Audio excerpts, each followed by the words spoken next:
Mel, I want to thank you so much for joining us and telling your story. You and I have talked about your story a little bit on the phone and so on. So my understanding is some years ago you were dealing with several issues. Sexual abuse as a child, severe Yeah. sexual abuse as a child, self-worth issues, alcoholism, you've an overweight issue, you've lost 60 pounds, hmm and you've used EFT to get from there to a much better place now. I have that right, do I not? Yes, you do. Okay. Why don't you take these like one at a time? Why don't you discuss, to the extent you're comfortable, the sexual abuse starting in childhood? Well, as I was saying when we were on the phone, I'm not sure when it started. My earliest memories are when I was around age 4, and vivid memories from then and all through. My parents were separated. They separated when I was 4. So it was my father, and we would go see him. That was our time with Dad every other weekend. So every other weekend, this was just part of my life. Hmm. It was not violent. It was just I was trained to do certain things that little girls don't typically do to and for their father. So it was an ongoing part of my life thing. And that went on until I was 14 when I stopped visiting my father on weekends. Yes. And And I, sorry, go ahead. as I recall our previous conversations, starting at age 4, there was even penetration, albeit as I recall it right, digitally. Yes, And starting at 8, then it was, the normal sexual penetration. I got that right, do I? yes, that's correct. Okay. This is a bit personal, and don't answer it if you don't want to. But I can imagine that hurt. I'm curious about what a 4-year-old or an 8-year-old thinks. What kind of trauma one is having under those circumstances. Yeah, and it was interesting because I used to, when we first spoke, I said I had the memories and I could remember it like it was yesterday. But oddly enough, after clearing everything that I cleared, I can bring the memories up, but it's not like they're in my face anymore. It's like, yeah, so let me think back to when I was there. So the one time in particular, I can remember the night dress I was wearing, and for whatever reason, an 8-year-old that I was having a nap. And I remember my father coming in, and I remember him getting on top of me, and I remember pushing myself back, and my head was against the headboard. There was nowhere else to go. I remember the pain. I remember the screaming and crying, "Daddy, no, Daddy, stop, Daddy, stop." And the next thing I remember after all of this is I was going back. We were in the car driving back to my mom's house, and I was in my shorts. So I don't know what happened from that painful screaming to how I got in the car driving back to my mom's house. I don't have that memory. Okay. My sister was there, and she has no memories.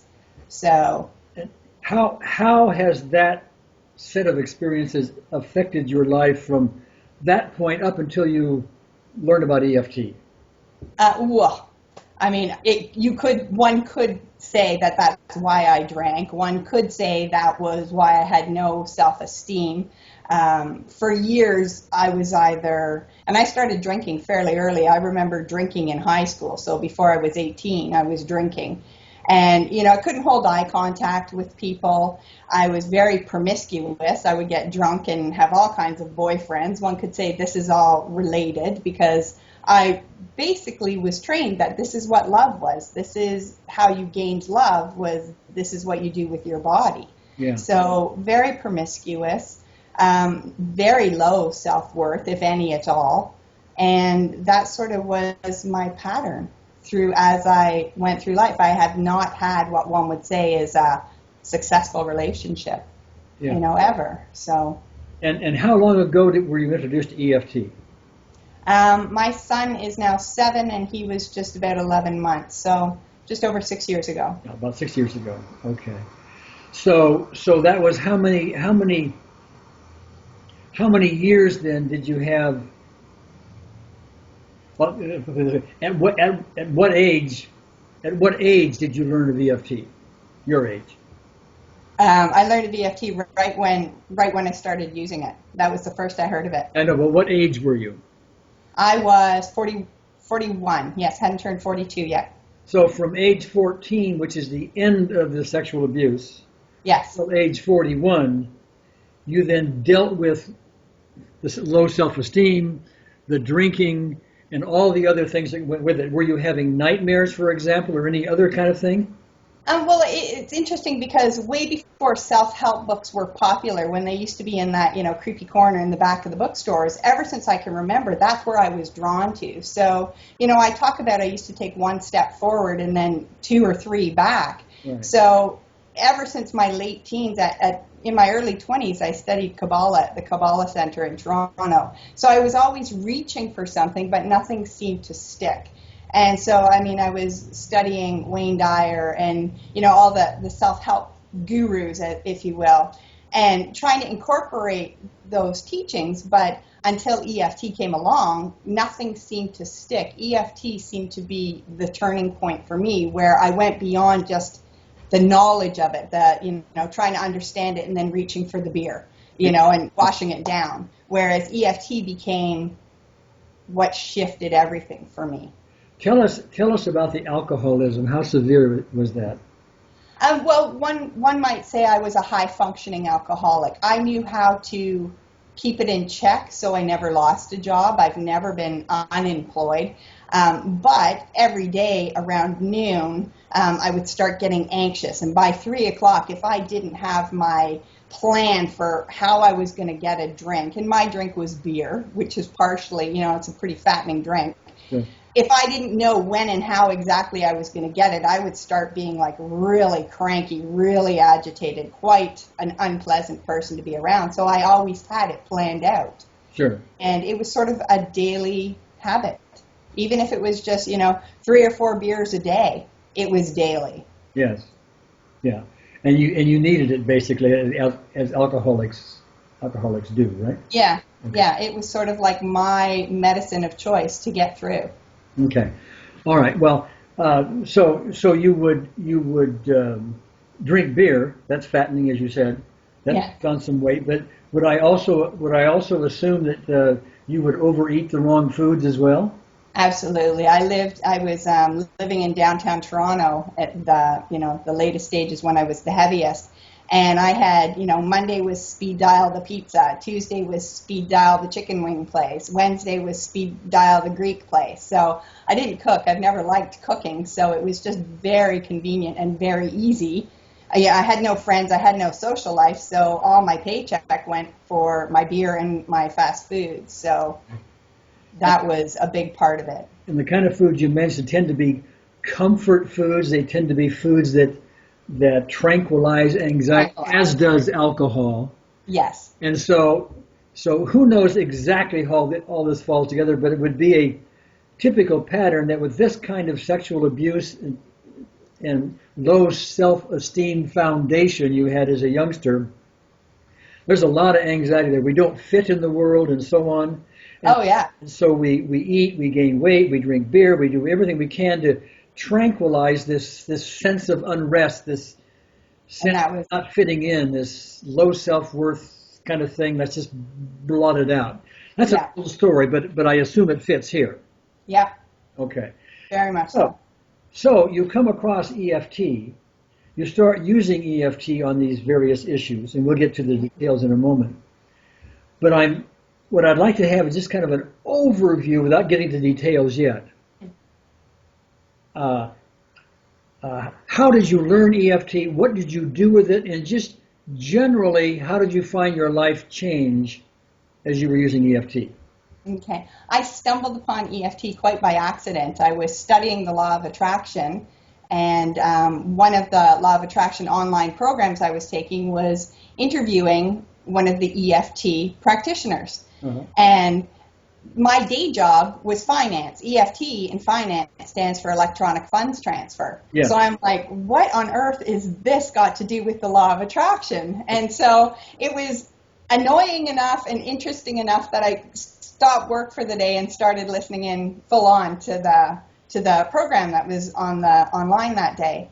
And I was outraged. I thought, who are these people trying to rip off all these innocent victims? And so my first reaction to EFT was not a positive one. And so, of course, being a bit of a wildfire, I'm like, I have to learn more. I have to know more. Who are these people ripping people off? And so I was, born a true skeptic. Yes. So I dug a little bit. I found your website and found the manual. So, of course, that just fueled the fire. It's like, if something's this good, it can't be free. And so I was like, I'm determined at this point to debunk you and prove you a fraud. And so with that fiery determination, I'm like, well, I've got stuff to work on. If this technique supposedly works on big stuff, I've got big stuff. Sure. So I was challenging it. And, I had the binder where I had printed out the manual, put it in a binder. I have it on my lap. I'm following the steps and tapping along. And I got results on the first thing I tapped on. And it was like, this is insane. Tell us about the first results that you got. Do you remember them well enough to? I think I was working on, because I had a very volatile relationship with my mom. We were like fire and oil all the time. It was like one would fuel the other and it would make it worse. So I think I was working on stuff with my mom. I also got, I had a fiery determination then, and I used to be kicked out of the house a lot between age 14 and 18 when I left home. And so I think I was working on something around that. And I also worked on, I remember this one clearly, at 18 I told my mom what my dad had done in the past, and her response was not good. She was swearing, calling me a liar, and that was a huge, huge trauma for me. And so I did a few rounds. I think it was maybe 3 or 4 rounds on that specific memory, and it cleared it. It took it right down so I could think about it, and I could say, I could repeat the words Mom called me, which weren't pleasant, and go, that's not upsetting me at all. And I was just in total disbelief. How can this be? Okay, let me interject something if I can. So many people who are initially introduced to EFT will tend to use it in a more global fashion. It will be things like even though I didn't get along well with my mother. See, that's kind of very broad, and we try to teach over and over and over again, and getting down to the specifics, because those are the real cause. Okay, hold on one second. But those specific events, that memory you went to, is the ideal way to go about that, because that's really the cause. See, we can be upset about our mother, we can be upset about our father, or all kinds of other things, but it's the individual events, the specific events that went on, that are really the cause of the, I'm mad at my father type issue. Right.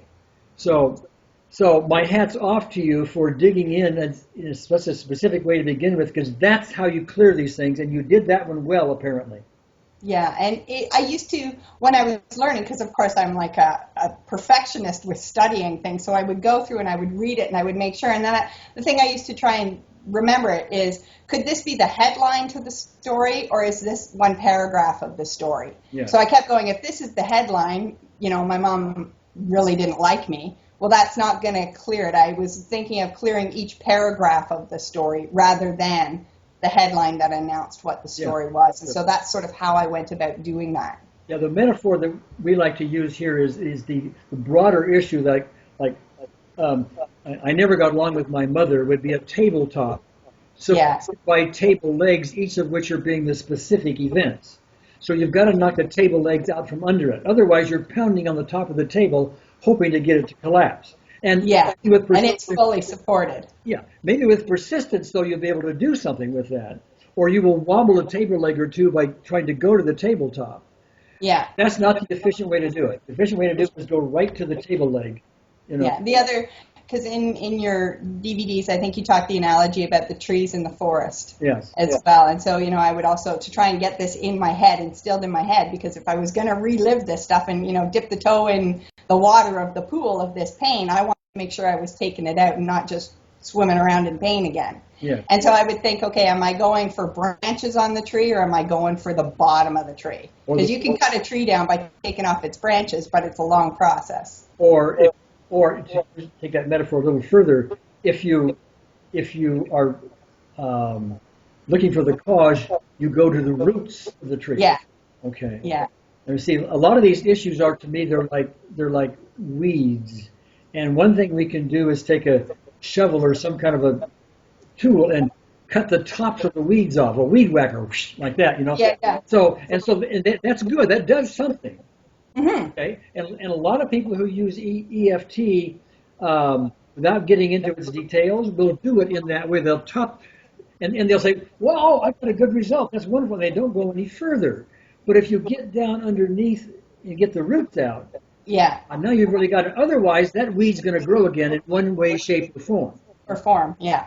So, Yeah, I think a lot of people get so relieved of having that initial relief that they're like, okay, just don't move, don't let life happen. It worked. Like, don't move. But as soon as they breathe and take another step forward, that weed starts spreading and life will show them how very not cleared it is. I'll elaborate a little bit. When I was at 210 pounds, I obviously hadn't quit drinking. I had, through sheer willpower and stopping, that's when I moved from the city up to the country where I now live. So all my fast food outlets stayed behind. So that helped. I dropped maybe 20 pounds just by eliminating the fast food diet. So I would have thought it would have been more. I would have thought all the weight would have come off, but it didn't go that way.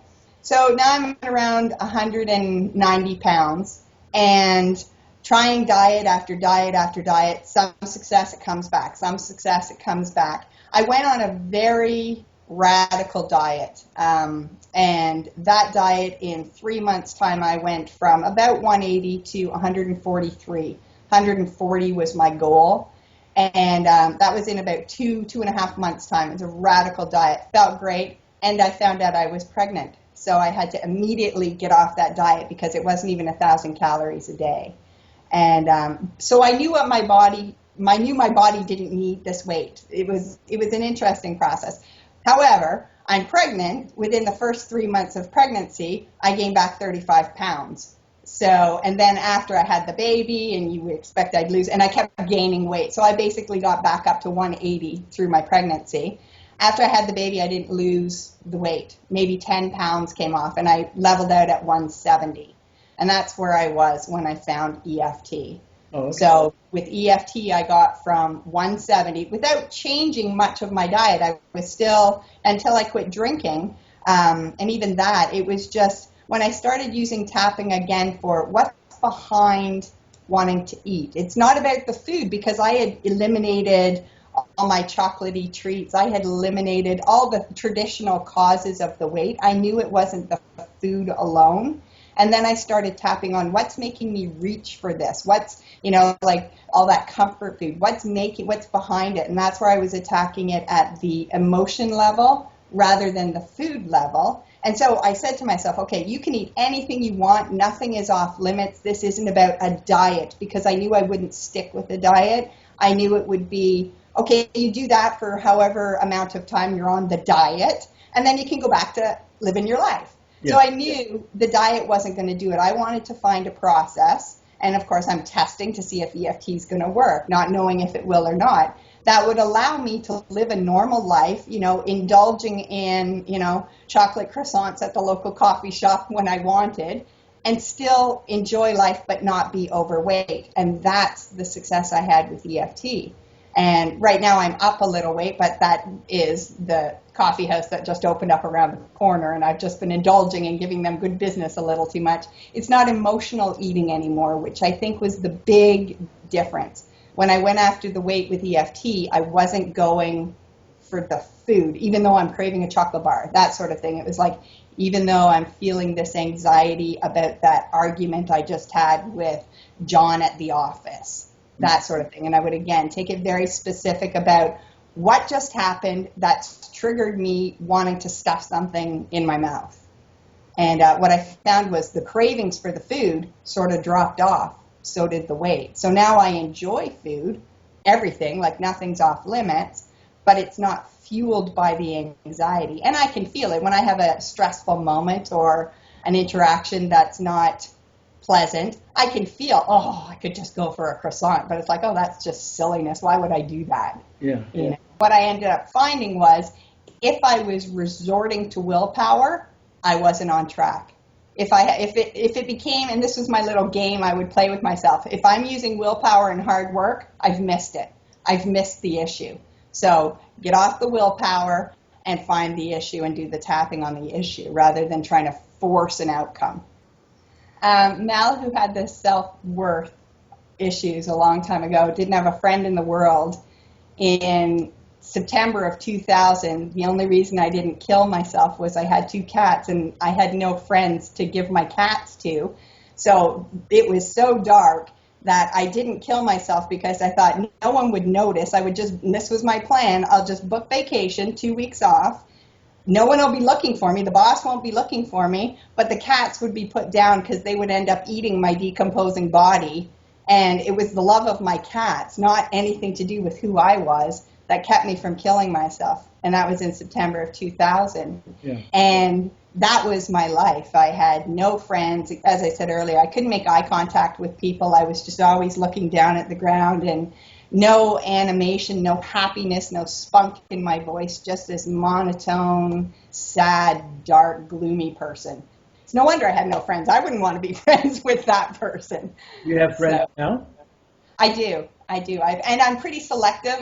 This sounds snobbish, but I'm pretty selective with who I hang out with now, whereas back then, if the local, bum wanted to be my friend, that was better than no one, and I'd be like all over that. Now I'm quite selective with who I spend my time with because I am very positive, and I just don't get caught up in people's negativity. If they want to complain about the weather, the price of gas, it's like you can have that conversation with someone else. That's just not in my world right now. So I have friends now, and it's sort of like a little exclusive sort of thing. There's not many of them, but they're cherished, and I don't accept new ones in very easily. Yeah. Okay, great.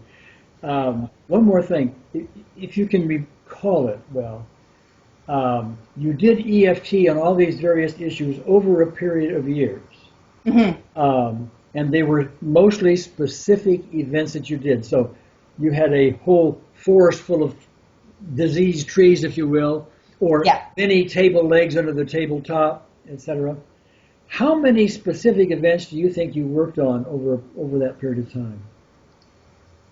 I really have no idea because it was almost as if I would go in like clusters and flurries. And I work, since my son was born, I work from home. So I would, just after he was tucked in, and now especially because I have him 1 week and then he's with his father another week. And I would just sit up at night and just do tapping. And so he was born in 2005. I started with EFT the end of 2000, early 2006. By the end of 2010, EFT was just part of my life. It was almost, you brush your teeth twice a day, you do some tapping twice a day. And it became, at the end of the day, I would sit and assess and go, okay, what happened today that wasn't great? And I would do some tapping on that. And then I'd start the day with tapping on, what do I want to experience today? So it morphed from doing as many rounds of EFT on all the gunk that was there to just using EFT as a day-to-day thing. So chances are, at the beginning, and I'm paraphrasing what I'm hearing, so you need to correct it if it's different than that, you would use specific events from your abusive past to collapse that part of your life, the emotional part of your life there, so you're free from that. And you're freer and freer and freer. But then, as you keep going, life still hits you in the face. There are still all kinds of issues that go on, whether we want them to or not. They land in our laps, There's issues, business issues, they go on and on. Exactly. So you use it as sort of a maintenance since then. Yes.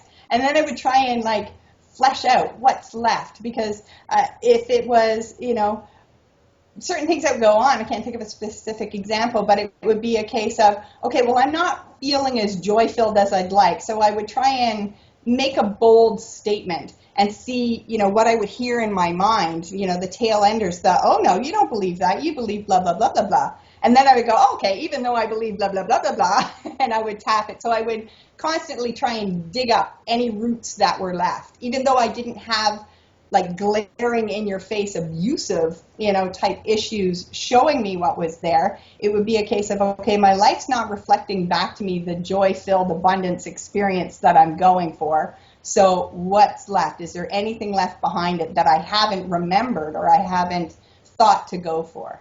Sure. And I would try and surface that up. Okay. Mel, this has been fabulous. I want to really commend you for your nice story. I want to commend you for what you've done with EFT. I want to commend you for sharing that with all these folks, because a lot of people are going to hear your story and get some inspiration from it, I'm sure. And hopefully are going to be using EFT in ways that are perhaps more effective than what they're currently doing. Great. Okay. Thank you. Thanks, Mel. Thank you very much.